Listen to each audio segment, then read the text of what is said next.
pas en veste, mais en chemise. Et il était même prêt à pouvoir se battre. Kabunda fait des révélations incroyables. L'unité provinciale, à Zouakipi, c'est plus à l'anda qui est. Ils allaient, moi, on a eu des sous-sous. Ouais, mais là, des sous-sous, nièce, naïe. Il y a mon gars qui sous-sous, sénateur, agent suppléant. Si on avait résolu cette question-là, et par après chercher maintenant à discuter avec les rebelles, et par ensuite trouver un compromis, je crois. Une table ronde, le président de la République, avec tous les ressortissants du Grand Kivu. Messieurs, dames, bonjour, bienvenue sur votre émission où nous parlons de la République démocratique du Congo. Comprenez, on n'est pas tellement en forme pour la santé, mais nous allons essayer de parler, nous allons essayer de décrypter l'actualité de la République démocratique du Congo. Notamment, il faudrait retenir qu'hier, au niveau de l'Assemblée nationale, il y a eu élection du vice-président de l'Assemblée nationale. Rappelez-vous que Jean-Marc Kabound avait démissionné de son poste et il a fallu remplacer à l'immédiat quelqu'un d'autre, toujours de l'IDPS, qui va assumer cette fonction du premier vice-président de l'Assemblée nationale. C'est ce qui a été fait. Ça a été fait.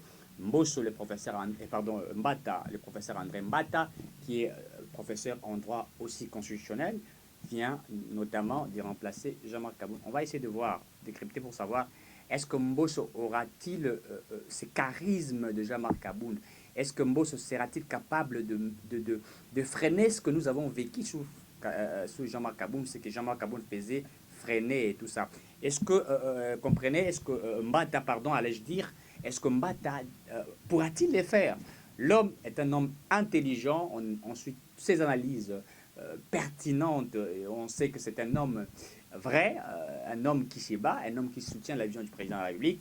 Mais la question fondamentale reste de savoir, est-ce que André Mbata, sera-t-il capable de s'imposer comme Jean-Marc Kabound le faisait? Également, toujours au niveau de l'Assemblée nationale, retenez qu'il y a eu un débat sur la loi électorale. On a suivi les interventions de plusieurs députés nationaux.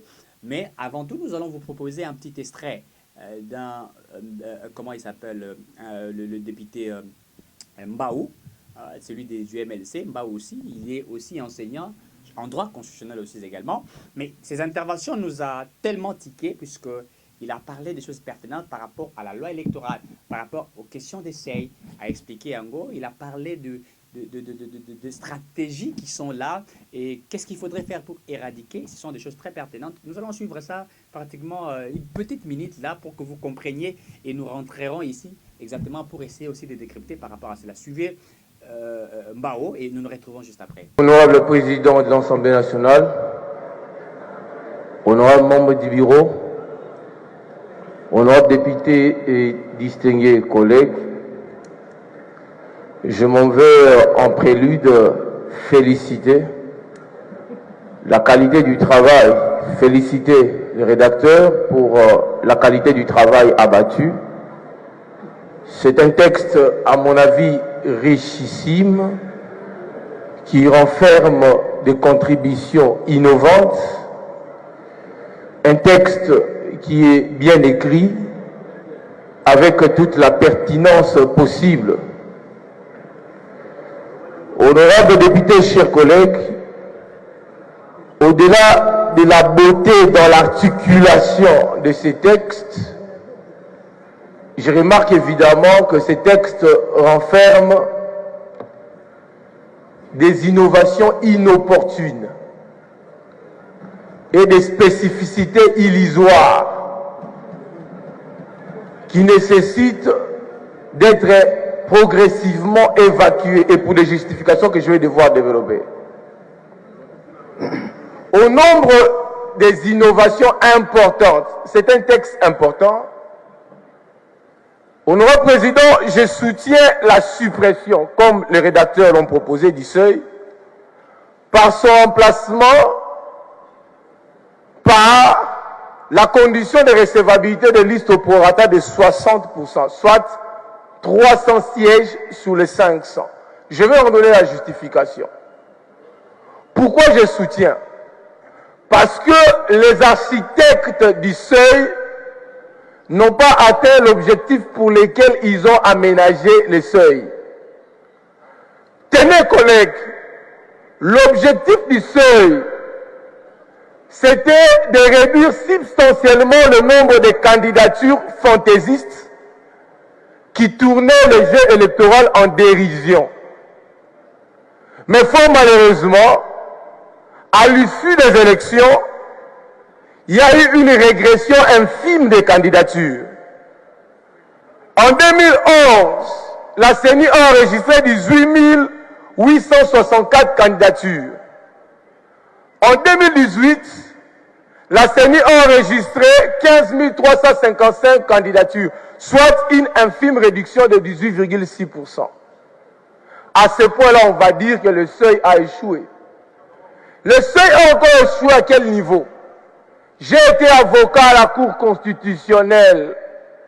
Le seuil a posé un problème dans le contentieux d'attribution de sièges.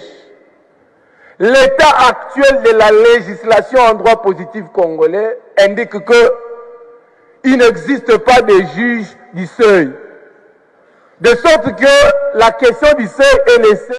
Voilà, vous avez suivi la Mbao qui a parlé, qui a expliqué. On va décrypter exactement cela. N'oubliez pas, messieurs, dames, à niveau, il y a Kenya, il y avait eu un sommet. Rencontre avec 5 présidents pour appartenir à la communauté économique des États de l'Afrique de l'Est. Rappelez-vous que la RDC fait partie maintenant, donc autant qu'il d'une manière légale, dans la communauté économique des États de l'Afrique de l'Est. Et il y avait dans ce comité 5 présidents au Bakutanaki na sommet na Kenya pour parler de la République démocratique du Congo. Parler pourquoi? Puisque il faut éradiquer les groupes armés étrangers qui sont en RDC et les groupes armés congolais qui sont à l'est de la République. Au bas qu'on crée atrocité, au bas qu'on crée terreur, au bas qu'on bombe. À la sortie, chaque président s'est exprimé. Mais ce qui nous a attiqué, c'est le président du Burundi, si je ne me trompe pas. Le président du Burundi a parlé. Il a expliqué la quintessence, il y a rencontre avec le président Wana, ce qu'ils ont discuté, puisque avant de vouloir attaquer, n'est-ce pas, ces groupes armés, ils se sont dit, comme la RDC appartient maintenant aux communautés économiques des États de l'Afrique de l'Est, il faut tout un ambition surtout sur là, pour tout soit RDC a dialogué, a discuté avec les rebelles, pour tout Kabango, pour trouver un consensus ensemble, soit si les rebelles ne veulent pas quitter les sols congolais, il faut négocier. Les 5 pays au Bazar qui appartiennent à la communauté économique des États de l'Afrique de l'Est vont se réunir une synergie de forces pour attaquer Bango. Au sorti de ces rencontres, donc, il y a 5 présidents, notamment participé qui n'a Katia Somewana, le président Burundi a parlé. Suivez la réaction du président du Burundi. À l'est de la République démocratique du Congo, on a trouvé qu'il y a 2 catégories de groupes de criminels qui opèrent dans cette partie de la République démocratique du Congo. Il y a d'abord des groupes armés locaux et des groupes armés étrangers. Alors on a commencé par traiter la question des groupes armés locaux, où on a décidé que ces groupes doivent emprunter le processus politique pour ramener la paix dans cette région. Alors, sans condition, on a recommandé que ces groupes rejoignent le processus de dialogue qui va démarrer demain. Et on a fait l'injonction que celui qui doit participer sans condition et que celui qui refusera d'y participer, il sera considéré comme une force négative et il sera traité comme tel par des mécanismes militaires. Deuxièmement, ce sont les groupes armés étrangers. Alors, ces groupes doivent quitter sans condition aussi la République démocratique du Congo, parce qu'on a trouvé qu'il faut refuser le terrain pour ces groupes. Alors, chaque groupe a été appelé à regagner son pays natal. Les Burundais qui se trouvent doivent rejoindre le Burundi, comme les Ougandais et les Rwandais doivent rejoindre leurs pays respectifs. Alors, là aussi, on a cherché concrètement des actions à mener et on a trouvé que pour les récalcitrants qui n'accepteront pas de rentrer dans leurs pays respectifs, ils seront traités comme tels, ils seront traités et par des moyens militaires de la région. Alors pour cela, on a décidé de constituer une force régionale. Vous avez suivi la réaction du président burundais, ce qu'il a exprimé. Après sa réaction, certainement, rencontre Salamaki, rebelle Yakodeko et M23, président de la République, Atikaki, commission Morobo et statué sur rencontre Wana. Il y avait des représentants au niveau de la présidence de la République, Bazaki Wana, au représentant, il y a chef de l'État Bazalaki Wana, et il y avait aussi des représentations, il y a chef de guerre au Bako créé atrocité dans l'Est de la République. Les autres, on les appelle de criminels, en fait, on les appelle des rebelles au Bazana Congo. Voilà, Bazana Congo, certains se disent qu'ils sont des Congolais, certains groupes armés au Bazana Congo, et d'autres groupes armés rwandaises, ougandaises, burundaises, etc. Mais tant que Totali rencontre Nabango, puisqu'il y a eu une rencontre pour la solo là, ils se sont échangés. Mais ce que Totali, représentant, il y a un groupe armé à Congo, Bilongi Nabango Wana, ça ne dit pas qu'ils sont des Congolais. Je crois que je vais balancer la vidéo, une autre vidéo, vous allez voir. Vous trouverez que c'est comme s'ils ne sont pas Congolais. Il y a même un représentant des groupes armés rebelles. Il y a un groupe armé, en fait, rebelle, il y a Gambouya Congo, qui parle, il est allé représenter la RDC. Mais vous regardez Elonginaye, en tout cas, ça n'a rien à voir d'être Congolais. Ça n'a rien à voir. Et certains nous ont dit que ce sont des Rwandais qui sont là, il n'y a pas de Congolais qui sont là dans la discussion. Mais suivez quand même, après rencontre, il y a rebelle. Rebelle ougandais, rebelle burundais, rebelle je sais pas moi quoi, oya M23, oya FDLR, ce qui ni noir benga rabango, oya Kodeko. Donc kutanaki, ils ont discuté et je crois de M23 a eu la parole, l'audacité de répondre devant la caméra, il a parlé et Nakatia Kolobanaye, qu'est-ce qu'il a dit Oyo et Tike Biso, et c'est pourquoi nous voulons décrypter cela pour te comprendre réellement. Et le Rodi n'est pas battre Manassima. Suivez les représentants. Il y a un groupe armé où il y a M23, je crois, si je ne me trompe pas, Oyo Azali Koloba. Et nous nous retrouvons juste après pour démarrer notre décryptage. Soudan du Sud, Ouganda et Somalie offrent son hospitalité aux groupes armés locaux de la République démocratique du Congo pour s'inscrire dans la voie d'une paix durable dans leur pays. L'équipe présidentielle conduite par le mandataire spécial, Prof Serge Tshibangu, les observateurs du Rwanda, Ouganda, Burundi, des Nations Unies, de la CIRGL et la facilitation kenyane s'emploient à faire appliquer la résolution pacifique prise par les 5 chefs d'État de la communauté d'Afrique de l'Est avant de passer à une reddition coercitive. Les représentants des groupes M23 Runiga, UCL Kijangala, Raia Mutomboki, Twirwaneho Makanika, Twirwaneho Android, Ngumino Coalition FPDC et UPSP se disent très favorables à l'initiative prise par le président de la République, Félix Antoine Tshisekedi Tshilombo.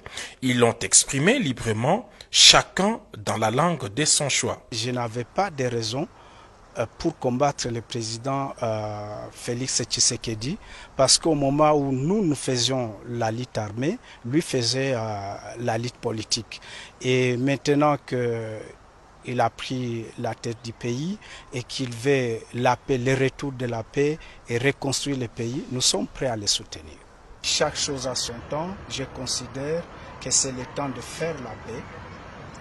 Nous saisissons cette occasion, nous saluons cette occasion, et surtout que notre pays venait d'entrer dans la communauté de l'Afrique de l'Est par l'initiative de son Excellence Monsieur le Président de la République.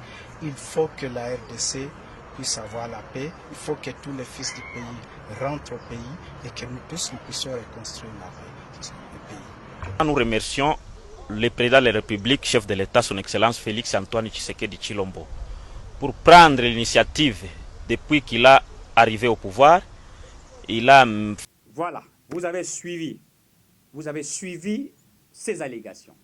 Mais avant tout, messieurs, dames, permettez-moi de commencer d'abord à parler et à au niveau de l'Assemblée nationale. André Mbata, élu, avec le seul candidat, élu vice-président et Assemblée nationale. D'abord, je tiens à les saluer, je tiens à les féliciter pour avoir été élu. Il était le candidat unique, il faut comprendre, ça fait plus de 400 et quelques voix. Il a fait cela, il a été élu par la majorité des députés nationaux au niveau de l'Assemblée nationale. Nous les félicitons pour son élection. Nous savons que c'est un grand professeur de droit constitutionnel en République démocratique du Congo. Il est cadre de l'IDPS. Il était présenté comme étant candidat unique de l'IDPS en remplacement de Jean-Marc Kabound à Kabound. D'abord, Kabound qui a été effacé de l'IDPS, radié. Nous sommes informés qu'il va tenir une conférence de presse d'ici peu là. Kabound mettra en place son parti politique d'ici peu. Il faudrait que nous nous disions la vérité. On l'a radié de l'IDPS automatiquement. Pourquoi? Parce que certaines personnes disent que Kabound était en train de fragiliser les partis présidentiels. Bon, ça, ce sont des allégations venant des uns et des autres. Certains disent que ce sont ces adversaires de Jean-Marc Kabound qui auraient combattu Kabound et aujourd'hui, ils ont reçu à l'air court. Donc, Kabound est en train de préparer la sortie officielle de son parti politique. Il travaille là-dessus. Il y a des gens. Et nous vous informons qu'il y a certains cadres de ces partis IDPS qui commencent à démissionner en cascade. Ils démissionnent. Ceux, on les appelle les pro-Kabound, démissionnent de l'IDPS pour aller vers Jean-Marc Kabound. Est-ce que Kabound fera-t-il de l'opposition ou sera-t-il au sein de la majorité présidentielle? Kabound sera-t-il capable encore une fois de plus de soutenir le président Félix Tshisekedi ou Jean-Marc Kabound va se faire une opposition? D'abord, nous allons vous rappeler les tweets de Jean-Marc Kabound. Lors de son tweet, qu'est-ce qu'il disait? Il disait qu'ils vont reprendre la lutte d'Etienne Tshisekedi Wamulumba. Bon, est-ce qu'il va répondre cette lutte pour combattre Félix Tshisekedi? Nous saurons lors de la conférence de presse, lors de sa sortie médiatique. Il faudrait les dire que ces derniers temps, il ne fait aucune sortie médiatique. Pourquoi? Puisqu'il n'est pas en forme. Il était malade. Il continue d'être malade. Il est parti à un certain moment se faire soigner à l'étranger. Sa jambe, je crois, gauche ou droite, peut-être, fracturée. Il y a eu des problèmes. Il fallait maintenant être traité. Il est allé en Europe. Il est revenu au Congo. Il est allé déposer sa démission. Et bien, fini pour lui, après être radié. Mais il demeure jusqu'à ce jour député national de l'IDPS, puisque c'est au nom de l'IDPS qu'il a été élu. Alors, comme l'IDPS l'a radié de son parti politique et que lui n'a jamais quitté officiellement, c'est la loi qui le dit clairement, quand un parti politique vous chasse ou on va vous radier automatiquement. Dès que vous ne faites pas une démission officielle de ces partis politiques, si vous êtes député national, vous conservez votre titre de député national. Donc, personne n'a le droit de vous les ravir. C'est votre titre et vous en détenez jusqu'à la fin de votre mandat, jusqu'à la fin du mandat des députés nationaux, comme cela a été prévu par la loi électorale et également par notre Constitution. Et donc, il reste et il demeure député national. Rentrée parlementaire de G. Banda, qui jusqu'à ce moment, il n'a pas encore commencé à siéger, selon nos informations. Même lors, il y a élection, et Salama qui lobby, il ne s'est pas présenté dans l'élection. Ils ont élu Mbata. Alors, la question fondamentale reste à nous poser. Est-ce que Mbata sera-t-il capable de faire exactement ce que Jean-Marc Kabound faisait? Rappelez-vous de cette fureur de Jean-Marc Kabound lors de la coalition FCCH. Jean-Marc Kabound avait mis mal à l'aise cette dame qui, comment elle s'appelle encore, Janine Mabunda. Cette dame qui était la présidente à l'époque. D'ailleurs, cette dame a dit un jour, je suis lui, elle disait, je pardonne tous ceux qui m'ont fait du mal, mais je ne pourrai jamais pardonner Jean-Marc Kabound à Kabound. Mais pourquoi avait-elle tenu ces airs d'allégation? Qu'est-ce qu'elle a eu de particulier avec Jean-Marc Kabound? On a compris que Kabound, c'était un homme, il faudrait le dire, il est intelligent, il s'est débrouillé, il s'est bat bien. Mais au-delà de son intelligence, Jean-Marc Kabound, c'est quelqu'un aussi de la rue. C'est-à-dire, il porte en lui l'esprit d'un combattant de la rue. Il porte en lui un esprit d'un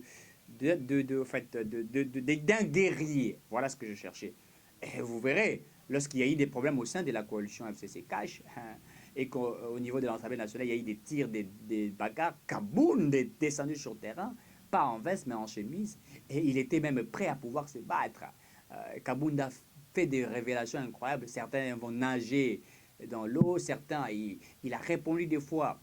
L'ancien président du Sénat, je crois comment il s'appelle encore, le nom viendrait, Tambwe Mwamba, Alexis Tambwe Mwamba, qui a répondu à Alexis Tambwe Mwamba lorsqu'Alexis Tambwe Mwamba, devant une chaîne de radio, télévision, Top Congo FM, disait qu'ils vont, comment dirais-je, faire tomber le président de la République. Il a répondu aussi sur des notions de droit pour expliquer comment c'est impossible de le faire. Donc c'est quelqu'un aussi, quelque part, c'était une personne très pertinente et importante au sein de l'IDPS. Nous avons assisté tout ce que nous avons assisté. D'ailleurs, même le déboulonnage du système Kabila, Jean-Marc Kabound a fait partie de beaucoup de stratégies. Mais nous nous posons la question fondamentale. Est-ce que André Mbata nous fera-t-il oublier Jean-Marc Kabound à Kabound? Est-ce que Mbata fera oublier à l'IDPS la présence de Jean-Marc Kabound à Kabound? C'est ce que nous attendons voir, s'il il aura la capacité, il aura la possibilité, il aura la force de nous faire oublier Jean-Marc Kabound à Kabound. Voyons voir. Il est déjà élu. Je crois qu'ils vont commencer déjà son travail d'ailleurs de vice-président de l'Assemblée nationale. Et voyons voir. Mais nous demandons à ce que l'UDPS qu'il puisse réorganiser son parti politique. Puisque même aujourd'hui, je vois Jules s'attaquer à Augustin Kabouya. Et on comprend qu'au sein de l'IDPS, des autres aient belé Makassi. Jules est en train d'attaquer l'IDPS ces derniers temps. Nous suivons. Il n'est pas d'accord avec Augustin Kabouya. Certains nous disent, j'ai eu des informations qu'Augustin Kabouya, on le traite d'un menteur, on le traite de quelqu'un. Bimisarambongo a parti alors qu'à Zorambongo, comme un parti présidentiel, on ne sait pas encadrer les jeunes, on ne sait pas. Et d'ailleurs, je veux vous informer certaines choses, ça va nous choquer. Nous avons suivi Yves Okula, je crois, qui est ministre de la Jeunesse aux États-Unis. Quand il parle de taux de chômage de jeunes à Kinshasa, en RDC, il dit que le taux de chômage est de 19%. Comment Yves, qui est cadre de l'IDPS, ministre de la Jeunesse, peut affirmer que le taux de chômage dans le Congo est de 19% et jeunes, alors que ce n'est pas une vérité. Le taux de chômage est élevé à plus de 75% en République démocratique du Congo. Sionné. Les gens sont en train de débrayer, mais le travail, comme nous parlons du travail que l'État doit donner aux uns aux autres, il n'y en a pas. Les gens débrayent, certains vendent de l'eau, certains font des petits cabines, etc. Le chômage est élevé. Même ceux qui créent des petites et moyennes entreprises, il y a beaucoup de difficultés pour nous soutenir Bango. Nous en parlons à chaque moment. Donc, il y a des problèmes au sein de l'IDPS, il faudrait le dire. Il y a vraiment de sérieux problèmes. Beaucoup ne veulent pas. On a insulté Jean-Marc Kabound est parti. Aujourd'hui, on insulte encore Augustin Kabouya. Mais je sais qu'en toute sincérité, il n'a pas ces charismes-là de gérer un grand parti présidentiel. Bon, c'est leur gestion, je ne veux pas entrer dedans, mais en toute sincérité, il faudrait revoir de ce côté-là. Au-delà de ça, messieurs, dames, au niveau de l'Assemblée, toujours de l'Assemblée nationale, il y a eu le débat sur la loi électorale. Cette loi électorale que nous voulions, une loi crédible, une loi parfaite pour nous permettre d'aller aux élections.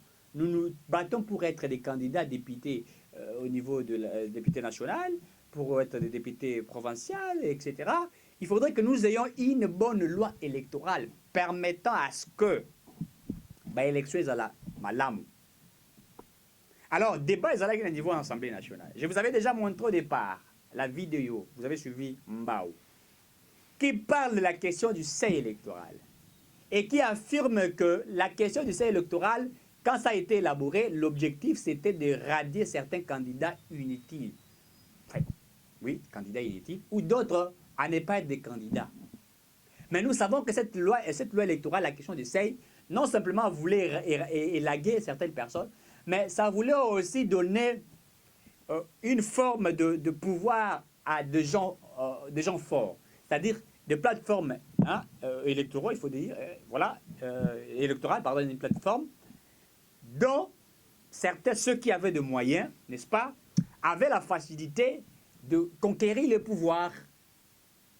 Ils avaient la facilité de conquérir le pouvoir. Parce que quand vous êtes dans une plateforme, avec la question du seuil, il faudrait atteindre les seuils de 1%. Il faut peut-être avoir, si je me rappelle bien, 100 000 voix, je crois, si je ne me trompe pas, si ma mémoire encore est fraîche. Il faut que cette plateforme atteigne le seuil. Et c'est ainsi que vous verrez un député national ayant eu 1000 voix, mais cette plateforme a atteint plus de le nombre de seuils qui a été déterminé, mais lui a eu 1000 voix, il gagne, il passe. Vous êtes là dans une plateforme électorale, votre plateforme électorale n'a pas atteint le seuil, mais vous avez fait 10 000 voix, vous avez échoué. Quelqu'un qui a fait 1000 voix est passé, mais vous qui en avez fait au-delà, mais vous avez échoué. Pourquoi? Puisque question est c'était comme ça. Et c'était une stratégie de la Kabylie, puisque bah, moi, il fallait pas se retrouver, il fallait mettre des moyens. On a vu comment on a même triché les élections, comment ils se sont organisés des élections, comment ils ont fait. Ça, nous avons vu comment ça a été élaboré. Nous connaissons le stratégie et Salama Kikuna et nous connaissons comment ils ont fait.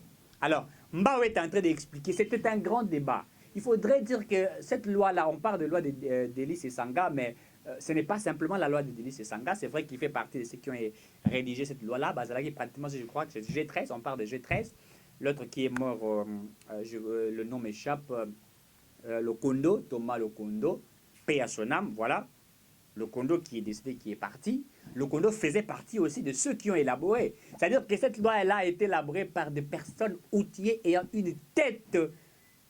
Je ne sais pas si je dirais, si le mot serait vraiment ce que je dois dire, une tête scientifique. Je ne sais pas si une tête scientifique existe. Non, mais qui a une mémoire de loup. De gens qui savent réfléchir. Alors, ils ont tablé. Delis Sanga est porteur aujourd'hui de cette loi. Il s'est battu pour ça. Il y a eu des débats et des débats. Nous avons suivi des débats. Curieusement, certains députés vont débattre sur Yango, mais vous allez dans l'Assemblée nationale pour faire tout ce qu'ils ont voulu faire là. Mais le vrai débat était au sein de l'Assemblée nationale. C'est là où il y avait le vrai débat, le débat où les députés discutaient, où les députés émettaient leur point de vue, où les députés par rapport, puisque nous disons que nous sommes en 2022, il faudrait que nous partions aux élections. Moi-même, d'ailleurs, qui vous parle, je suis candidat, je l'ai toujours dit, je ne cache pas mes ambitions, je suis candidat député national. Mais comment irais-je aux élections si nous n'avons pas une très bonne loi? Puisqu'il faudrait que nous ayons une très bonne loi électorale, et cette loi électorale permettrait à ce que nous partions et que nous combattions. En fait, il faudrait renouveler la classe politique congolaise. Nous ne pouvons pas avoir aujourd'hui des députés qui nous font la honte, de députés dont je ne sais même pas comment qualifier. Je me pose la question, comment sont-ils devenus des députés nationaux? Alors que nous devrions avoir une Assemblée nationale des gens outillés, où il y a des propositions. Je vous ai informé ici l'autre fois, je vous rappelle, où j'éclaire encore votre lanterne, comment en RDC, nous avons pratiquement 500 députés nationaux, mais dans les 500 députés nationaux, selon les informations à ma possession, il y a moins de 10 lois qui ont été proposées. Mais c'est une aberration. C'est une aberration. Moi, j'ai des propositions de loi faites, dont je me dis, au moment opportun, je vais présenter ces propositions-là. Vous avez certains députés qui n'ont jamais été aperçoir pour parler. Ils sont là, qui sont pour Atombole Moussapi, qui sont contre Atombole, qui s'abstiennent. Il ne sait pas qu'est-ce qui signifie pour, qu'est-ce qui signifie contre, qu'est-ce qui signifie s'abstenir, rien du tout. Et nous ne voulions plus avoir de tels députés, des députés qui sont là pour chercher des motions. Oui, il faut avoir de l'argent pour amasser bon. Alors que ce sont des défenseurs du peuple congolais. Félicitations à Mbosso qui a demandé aux députés nationaux de venir présenter les rapports. Puisqu'il y a des vacances parlementaires. Mais après vacances parlementaires, il faudrait à vous de présenter un rapport pour dire voilà ce que, lors de vacances parlementaires, voilà ce que je fais, voilà ce que je fais. D'autres vont dire, certaines vacances parlementaires, d'autres sont allés aux États-Unis festiver ou festoyer, je ne sais pas quoi. Mais ils ne se sont pas intéressés dans ma base Nabango, ils ne se sont pas intéressés sur ce qui est important. Alors que quand vous avez des vacances parlementaires, c'est pour aller dans ma base Nabino, écouter votre peuple, dites à votre population ce que vous avez fait ou ce que vous initiez. C'est comme ça avoir les contacts. Avoir des contacts avec ces bases-là, discutez-en et parlez. Contrôler le gouvernement. Est-ce que l'on contrôle le gouvernement? Est-ce que vraiment nos députés font... C'est là où je me pose la question pour savoir comment sont-ils devenus députés nationaux. Et c'est pourquoi il est important, messieurs, dames, que tous dans la loi électorale, cette loi électorale peut permettre à Congolais, on sait ce qu'on doit faire. On sait affronter ce qu'on doit affronter. On sait comment percer. On sait comment faire les choses. Ce que nous voulons, messieurs, dames, ce que nous voulons. Mbao a présenté, n'est-ce pas, des éléments scientifiques. J'ai aimé la quintessence de ces réflexions qui était logique, qui avait une suite logique parfaite. Il faut éradiquer la question du seuil électoral. Et au-delà de la question du seuil électoral, c'était inadmissible que je suis candidat et que mes suppléants soient ma femme, soient mes enfants. Nous avons assisté ici, quelqu'un qui est député national, il a son suppléant, moi, Sinaye, Ouami Balé, moi, Nanaye, tant qu'Azaï député, à Komi Balamoro, Azaï candidat sénat, en fait, candidat député provincial, Azoua Kipi, suppléant Alanda qui est, Ezali, moi, Nanaye, les sous-sous, Ouami Balala, les sous-sous, Niès Sinaye. Yemoko Azalaki sous sénateur, Azan un suppléant, moi Nansouka naye, ou Alandi, Tante naye, ou Tangisaye, Azawana. A commis, comment il s'appelle, a commis mandataire d'une entreprise, a joué Bandekolenyo, soit côté Sibangwana. Et vous avez dans la République démocratique du Congo des familles qui gèrent toute une république. Ceux qui devaient mériter ne méritent pas, mais il y a des gens qu'on fait devenir des personnes comme ça et qui gèrent la RDC. Mais la question fondamentale de nous poser, au sein des partis politiques, comment vous pouvez avoir vos suppléants, vos femmes, vos enfants, alors qu'au sein de vos partis politiques, vous avez des gens même qui ont milité bêtement pour la parti politique. Et j'ai vu le G13 dire qu'il ne faudrait plus que cette question soit là, il faudrait éradiquer cette question-là. Il faut avoir de membres de vos partis politiques qui sont vos suppléants. Et moi, je vais ajouter aussi. C'est aussi une chose très pertinente. Nous devrions réfléchir. Vous savez pourquoi certains, quand ils deviennent candidats députés nationaux, puisque ah oui, il faudrait le dire en toute sincérité. Moi, je propose que le 2 suppléants, plus les titulaires, eux trois là, mettent des moyens. Si on dit par exemple que la caution est de $1000, je voudrais dire que c'est $1000, le premier, c'est-à-dire les candidats, doivent mettre $500, les 2 suppléants doivent mettre $250, et comme ça, tous, ils vont aller aux élections. C'est-à-dire, quand l'autre sera élu député national, les 2 là seront ses suppléants, puisqu'ils ont mis leurs moyens. Et ça doit être ainsi, pour éviter certaines choses, puisque la motivation des autres, ils disent, oh, on a la tienne, sous suppléant, on a tante nangai. Tante nangai, on a bouillando, salanga, moi, l'armor à tinga. Ce qu'on a été négligé, qu'on aura moutumoro bonatia. Vous comprenez? Donc, il faut, moi, je pense qu'il faudrait aussi tabler sur cette question-là. C'est une question importante. C'est vrai, il faut mettre des personnes au sein de vos partis politiques, mais les titulaires de sa candidature doivent mettre, comme la caution revient à $6 000, il faudrait le dire. Moi, je travaille sur la loi électorale. En 2016, le député national, c'est $1000. Le député provincial, c'est à $700. Et donc, nous acceptions que le candidat député national mette $500, la moitié, et les 2, qui sont le premier et le deuxième cible, ils mettent 250. Et bien, ils seront là maintenant en train de travailler ensemble. Et tout doit être discuté là-dedans. Et ça éviterait certaines choses, monsieur. Ça éviterait certaines choses. C'est très important ce que nous sommes en train de dire. C'est très important. Ça éviterait certaines choses. Je crois que cette loi-là était importante et nous avons aimé le débat qui s'est fait. Peu importe que la Mouka et les autres vont écouter dans l'Assemblée nationale, ils veulent un consensus. Mais écoutez, nous voulions aller aux élections. Arrêtez-nous cette théâtralisation. Nous avons assisté à beaucoup de consensus, consemble et tout ça là, dialoguer. À chaque moment, toujours dialoguer. Et autour d'un dialogue, il y a toujours des problématiques. Après, ça c'est, moi, nous voulons tel poste. Nous voulons tel. Écoutez, ça, on n'en a plus besoin. Nous avons des ambitions entre des candidats, députés nationaux, etc. Laissez-nous aller aux élections. Avec des maigres moyens, nous devrons aller. Oublions un peu le consensus et tout ce que vous pouvez dire là. Ça ne nous engage pas. Messieurs, dames, vous avez suivi la vidéo du président de Burundi. Là, nous parlons maintenant de la question sécuritaire. Puisque ces derniers temps, on en parle un peu trop. Il s'agit de la sûreté de l'État. Il faut protéger la République démocratique du Congo. Makambo eza kotala makambo ya guerre na mboka na biso eza ko intéresser biso et c'est pourquoi nous en parlons. Cette guerre, il faudrait essayer là et soit fin. On ne peut pas laisser que Bitumbe continue bongo. On a vu président il y a communauté économique des États de l'Afrique de l'Est, on a suivi les allégations du président de Burundi. Il dit quoi? Le président Burundi a lobby, écoutez, il fallait se mettre ensemble, discuter pour la question de la sécurité à l'Est de la République et tout ça, et voilà, tout ce qu'il a expliqué que vous avez écouté. Je crois que vous avez écouté. Ceux qui n'ont pas écouté peuvent encore écouter cela. Donc il parlait, il a expliqué toutes ces choses-là. Alors, pour lui, il faudrait parler avec des groupes armés. Il parle des groupes armés étrangères, il parle des groupes armés congolaises.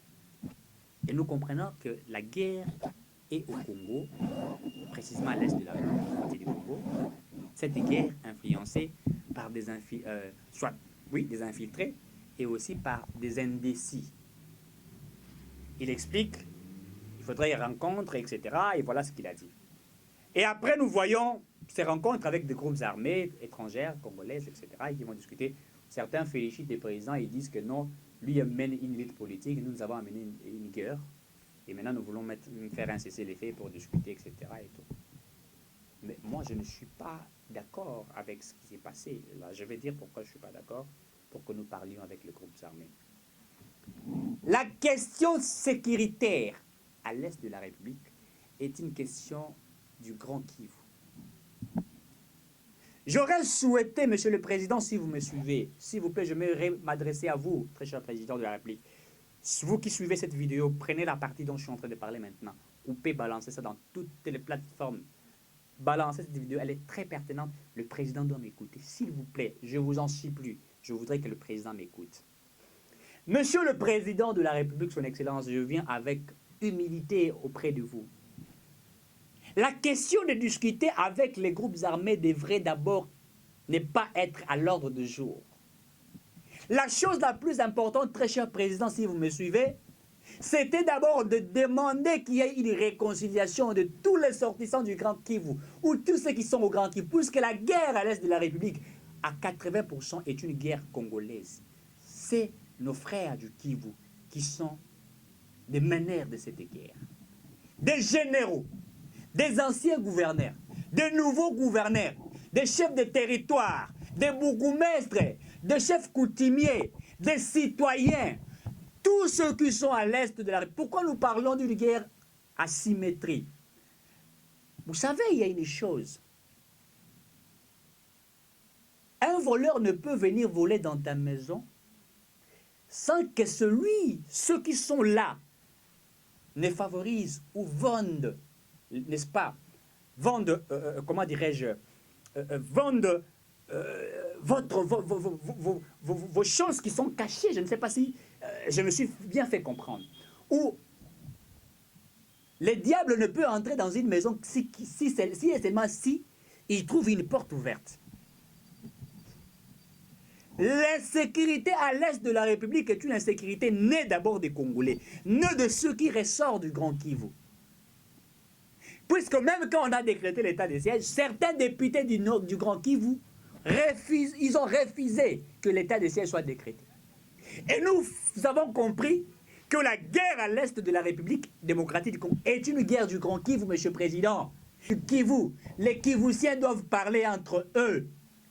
Discuter entre eux, la réconciliation, le bourgmestre, les anciens, comment dirais-je, généraux, les anciens, comment je vais dire ça, gouverneurs et les nouveaux gouverneurs et toutes ces personnes-là, toutes les catégories, même le petit peuple, ils doivent en discuter, puisqu'on a même arrêté des moments où les chefs coutumiers bakangi, chefs coutumiers ça qu'on ne passe sur la base zoloko, atia ba baki so baki ba kutana ba force armée ba beti ba ça va kufaraté. Mais nous connaissons cela, Monsieur le Président de la République. On ne peut pas commencer d'abord à dialoguer avec les groupes armés étrangères sans que nous commencions chez nous d'abord et que nous parlions. Tout devrait commencer par ça. Si on avait résolu cette question-là et par après chercher maintenant à discuter avec les rebelles et par ensuite trouver un compromis, je crois qu'on devrait trouver la vérité. J'aime ce que Nelson Mandela avait fait. Nelson Mandela a demandé une réconciliation nationale. Les gens ont pleuré entre eux. Les gens ont pleuré.